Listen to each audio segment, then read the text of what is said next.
সামাজিক ন্যায় বিচার ও রাষ্ট্র সংস্কারই অন্তর্বর্তী সরকারের সামনে প্রধান চ্যালেঞ্জ। সকালে রাজধানীর সোনারগাঁ হোটেলে বে অফ বেঙ্গল কনভারসেশনের উদ্বোধনী অনুষ্ঠানে একথা বলেন প্রধান উপদেষ্টা ডক্টর মোহাম্মদ ইউনূস। আগামীর বাংলাদেশ হবে ন্যায় বিচার, মানবাধিকার এবং বাক স্বাধীনতার বলেও মন্তব্য করেন তিনি। বাংলাদেশের তরুণদের মনের ভাষা বুঝতে বিদেশিদের এদেশের রাস্তা ঘুরে দেখার আহ্বান জানান ডক্টর ইউনূস। সেলিম মালিকের রিপোর্টে থাকছে এরই বিস্তারিত। মাঠের অলরাউন্ডার আমি, আর ঘরের all rounder Tylox. Tylox toilet cleaner, clean মানেই টাইলক্স।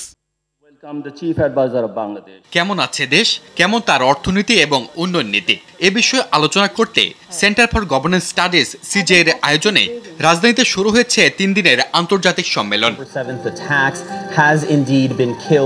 এর উদ্বোধনী অনুষ্ঠানে প্রধান উপদেষ্টা জানান, ন্যায় বিচার ও রাষ্ট্র সংস্কারে সর্বোচ্চ গুরুত্ব দিচ্ছে অন্তর্বর্তী সরকার। আমরা মাত্র 100 দিন আগে একটি ঐতিহাসিক রাজনৈতিক পরিবর্তনের সাক্ষী হয়েছিলাম। গত 16 বছর ধরে শাসন করা এক ফ্যাসিস্ট সরকারকে উৎখাতে শিক্ষার্থী, শ্রমিক সহ 1,500 মানুষ প্রাণ দিতে হয়েছে। আগামীর বাংলাদেশ হবে ন্যায় বিচার, মানবাধিকার ও বাক স্বাধীনতার। বৈষম্যহীন বিশ্ব গড়ার আহ্বান জানিয়ে তিনি বলেন, দেশ গঠনের এদেশের তরুণরা নতুন করে ভাবতে শিখিয়েছে।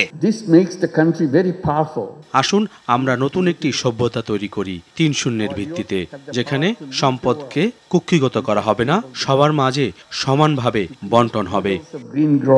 পরবর্তীতে বাংলাদেশ ঘুরে দেখতে সম্মেলনে অংশ নেওয়া বিদেশিদের পরামর্শ দেন ডক্টর ইউনূস।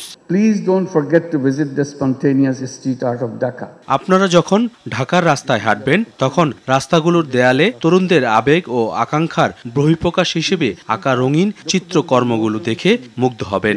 এখানে কোনো ডিজাইনার ছিল না এবং কেউ এর জন্য তহবিল দেয়নি।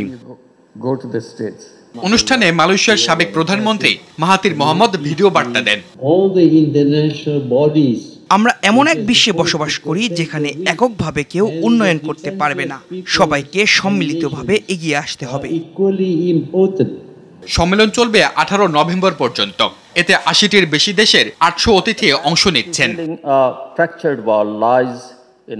সেলিম মালিক, RTV, ঢাকা।